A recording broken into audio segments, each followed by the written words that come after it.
करवा चौथ का व्रत। यह व्रत अति प्राचीन है। इसका प्रचलन महाभारत से भी पूर्व का है। यह व्रत सौभाग्यवती महिलाओं के लिए उत्तम माना गया है। सामान्य मान्यता के अनुसार सुहागिनें इस व्रत को अपने सुहाग की दीर्घायु के लिए रखती हैं। कहा जाता है कि इसे पांडवों की पत्नी द्रौपदी ने भी किया था। यह व्रत कार्तिक कृष्ण पक्ष को चंद्रोदय चतुर्थी में किया जाता है। कार्तिक मास के कृष्ण की चतुर्थी को करवा चौथ कहते हैं। सुहागवती स्त्रियों के लिए यह बहुत ही श्रेष्ठ व्रत होता है। स्त्रियां इस व्रत को पति के दीर्घ आयु तथा दीर्घ जीवी होने के लिए करती हैं। इस दिन सुहागिनें स्त्रियां चावल पीसकर दीवार पर करवा चौथ बनाती हैं, जिसे वर कहा जाता है। इस करवा चौथ में पति के अनेक रूप बनाए जाते हैं तथा सुहाग की वस्तुएं जैसे चूड़ी, बिंदु, बिछुआ, मेहंदी और महावर आदि के साथ साथ दूध देने वाली गाय, करुआ बेचने वाली कुम्हारी, महावर लगाने वाली नाइन, चूड़ी पहनाने वाली महिराइन, हर 7 भाई और उसकी इकलौती बहन, सूर्य, चंद्रमा, गौरा और पार्वती आदि देवी देवताओं के भी चित्र बनाए जाते हैं। सुहागिन स्त्रियों को इस दिन निर्जल व्रत रखना चाहिए। रात्रि को जब चंद्रमा निकल आए तब उसे अर्घ्य देकर भोजन करना चाहिए। पीली मिट्टी और गौरा बनाकर उसकी पूजा करनी चाहिए। करवा चौथ व्रत कथा। एक साहूकार था जिसके 7 बेटे और 1 बेटी थी। सातों भाई व बहन एक साथ बैठकर भोजन करते थे। एक दिन कार्तिक की चौथ का व्रत आया तो भाई बोला कि बहन आओ भोजन करें। बहन बोली कि आज करवा चौथ का व्रत है, चांद उगने पर ही खाऊंगी। तब भाइयों ने सोचा कि चांद उगने तक तो बहन भूखी रहेगी, तो एक भाई ने दिया जलाया, दूसरे भाई ने चलनी से लेकर उसे ढंका और नकली चांद दिखाकर बहन से कहने लगे कि चल चांद उग आया है, अर्घ दे ले। बहन अपनी भाभीयों को कहने लगी कि चलो अर्घ दे, तो भाभियां बोली तुम्हारा चांद उगा होगा, हमारा चांद तो रात को उगेगा। बहन ने जब अकेले ही अर्घ दे दिया और खाने लगी तो पहले ही ग्रास में बाल आ गया, दूसरे ग्रास में कंकड़ आया और तीसरा ग्रास मुंह की ओर किया तो उसकी ससुराल से संदेशा आया कि उसका पति बहुत बीमार है, जल्दी भेजो। माँ ने तब लड़की को विदा किया और कहा कि रास्ते में जो भी मिले उसके पांव लगाना और उसे कोई सुहाग का आशीष दे तो उससे पल्ले में गांठ लगाकर उसे कुछ रुपए देना।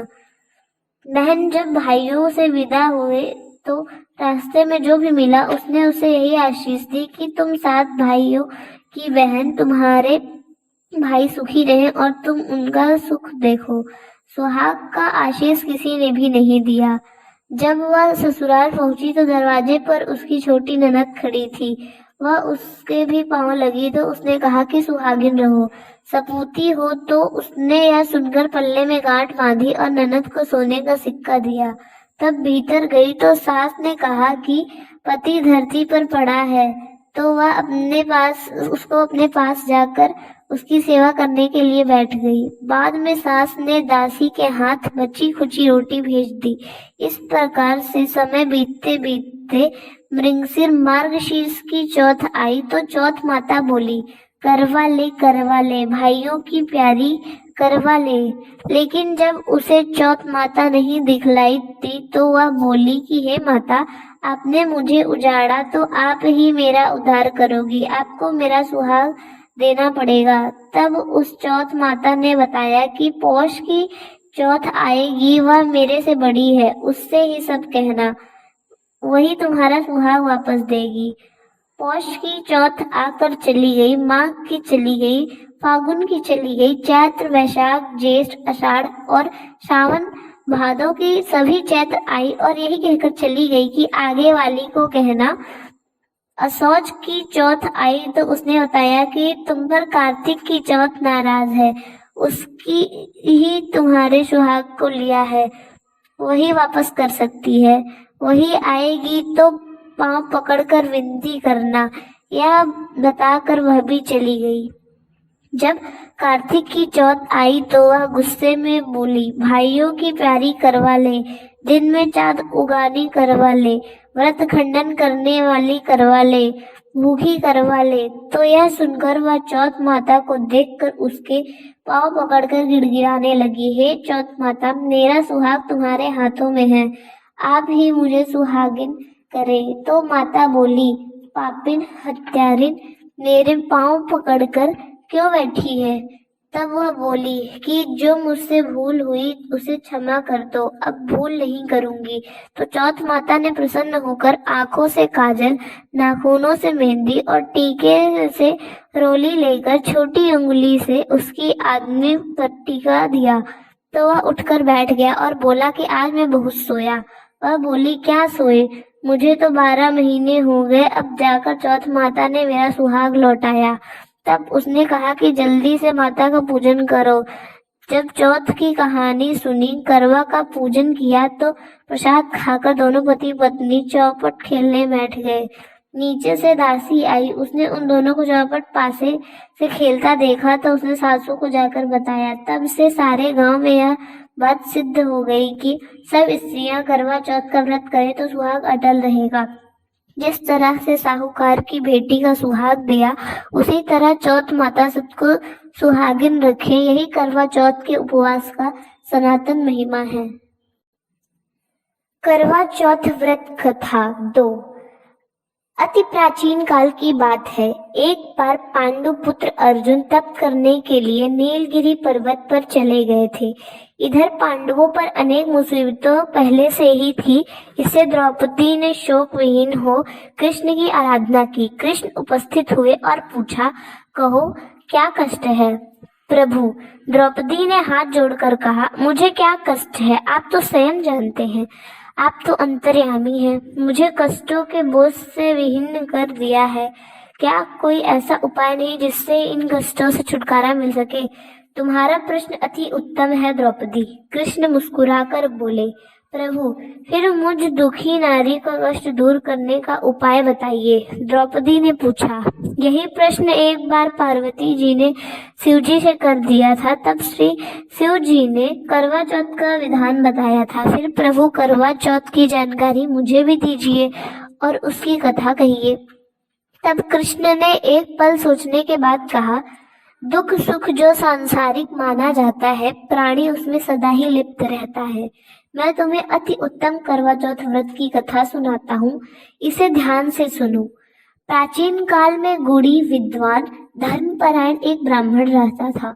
उसके 4 पुत्र तथा एक गुणवती सुशील पुत्री थी। पुत्री ने विवाहित होकर चतुर्थी का व्रत किया, किंतु चंद्रोदय से पूर्व ही उसे शुद्धा के बाध्य कर दिया। इससे उसके स्नेही भाइयों ने छल से पीपल की आड़ में कृत्रिम चंद्रमा बनाकर दिखा दिया और लड़की ने अर्घ दे भोजन कर लिया। भोजन करते ही उसके पति की हृदय गति बंद हो गई। इससे दुखी हो उसने अन्न जल त्याग दिया। उसी रात्रि से इंद्राणी भूमि चरण करने लगी। ब्राह्मण पुत्री ने उससे अपने दुख का कारण पूछा। इंद्राणी ने बताया, तुम्हें करवा चौथ व्रत ने चंद्र दर्शन से पूर्व भोजन कर लेने से यह कष्ट मिला है। तब उस लड़की ने अंजलि बांधकर विनय की कि इससे मुक्त होने का कोई उपाय बताइए। इस पर इंद्राणी ने कहा, यदि तुम विधि पूर्वक अगली करवा चौथ का व्रत करो तो तुम्हारे पति पुनर्जीवित हो जाएंगे। कन्या ने ऐसा करने का वचन दिया तो उसका पति स्वस्थ हो गया। इस पर उस कन्या ने वर्ष भर प्रत्येक चतुर्थी का व्रत किया और अनंत अखंड सुहाग प्राप्त किया। श्री कृष्ण ने कहा, हे द्रौपदी, यदि तुम इस व्रत को करोगी तो तुम्हारे सभी संकट टल जाएंगे। इस प्रकार द्रौपदी ने यह व्रत किया और पांडव सभी क्षेत्रों में विजयी हुए।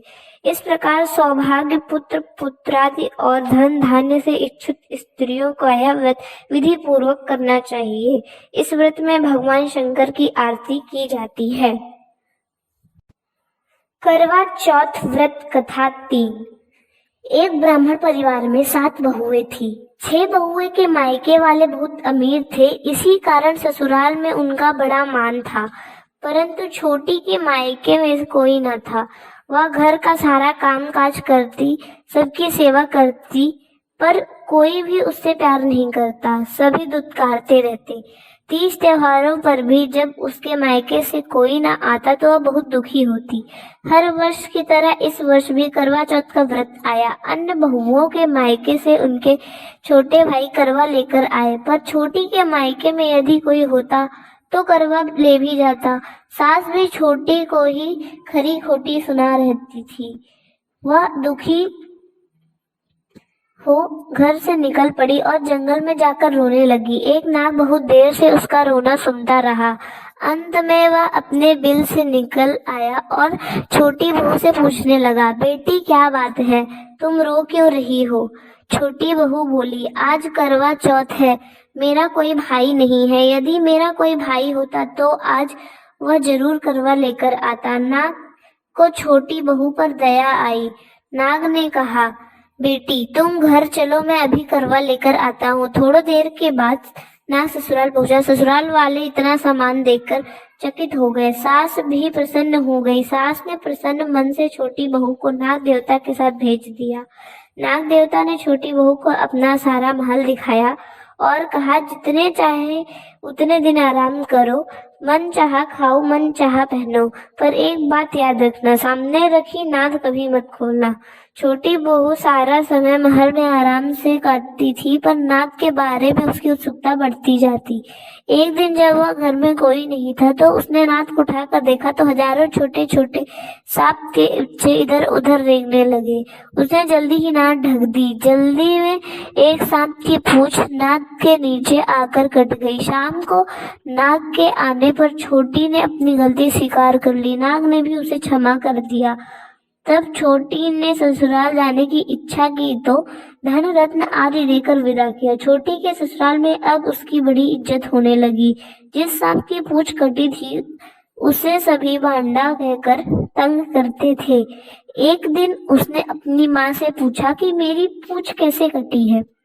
माँ ने कहा कि छोटी बहू के नाद उठाने और जल्दी में रखने में ही तुम्हारी पूंछ कटी है। तो वह बोला कि मैं छोटी से बदला लूंगा। माँ के बहुत समझाने पर भी वह एक दिन चुपचाप छोटी के घर जाकर छुपा और मौका पाकर उसे काटने की सोचने लगा। कहा वहाँ छोटी बहू और उसकी सास में किसी बात पर बहस हो रही थी तो छोटी कसम खा खा कर कह रही थी कि मैंने ऐसा नहीं किया। वह कह रही थी कि मुझे भांडा भैया से प्यारा कोई नहीं है, उन्हीं की कसम खाकर कहती हूँ कि मैंने ऐसा नहीं किया। भांडा ने जब सुना तो वह सोचने लगा, जो मुझसे इतना प्यार करती है मैं उसे ही काटने आया हूँ। वह चुपचाप घर चला गया। माँ ने पूछा, ले आए बहन से बदला? तो वह कहने लगा, माँ बहन से कैसा बदला? तभी से भांडा भाई व छोटी बहन हुए। भाई प्रतिवर्ष चौथ के दिन करवा लेकर जाता, वह बहन बड़े प्यार से करवा चौथ का व्रत करती। करवा चौथ व्रत कथा 4। प्राचीन काल में करवा नामक एक पतिव्रता स्त्री अपने पति के साथ नदी के किनारे एक गांव में रहती थी। कार्तिक मास के कृष्ण पक्ष की चतुर्थी के दिन उसका पति नदी में स्नान करने के लिए गया। स्नान करते समय एक मगरमच्छ ने उसका पैर पकड़ लिया। वह करवा करवा नाम लेकर जोर जोर से अपनी पत्नी को पुकारने लगा। उसकी आवाज सुनकर उसकी पत्नी दौड़कर आई और उसने मगरमच्छ को कच्चे धागे से बांध दिया। मगर को बांध कर वह यमराज के यहाँ पहुंची और यमराज से बोली, भगवान, मगरमच्छ ने मेरे पति का पैर पकड़ लिया है, अतः पैर पकड़ने के अपराध में आप अपने बल से उस मगरमच्छ को नरक में ले जाओ। यमराज ने कहा, अभी मगरमच्छ की आयु शेष है, अतः मैं उसे नहीं मार सकता। इस पर करवा ने कहा, यदि आप ऐसा नहीं करोगे तो मैं आपको श्राप देकर नष्ट कर दूंगी।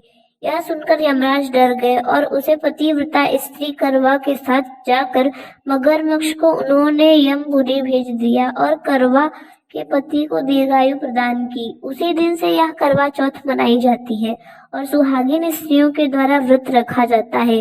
हे करवा माता, जैसे तुमने अपने पति की रक्षा की वैसे सबके पति की रक्षा करना।